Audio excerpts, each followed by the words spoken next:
I'm Mark Shields. I'm one of the physicians and partners here at I1. I1 is a multi-location ophthalmology practice where eye surgeons specialize in eye care and medical care of the eye. So we decided to get into the solar and renewable energy business because we're always looking for ways to cut our cost.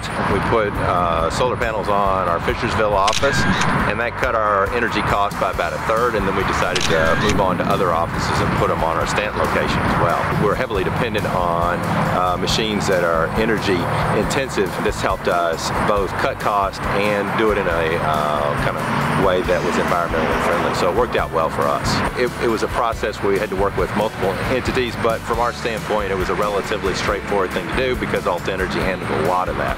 We never knew the difference between buying our electricity from the big corporate power suppliers versus making it ourselves, and it's been a positive experience in that regard.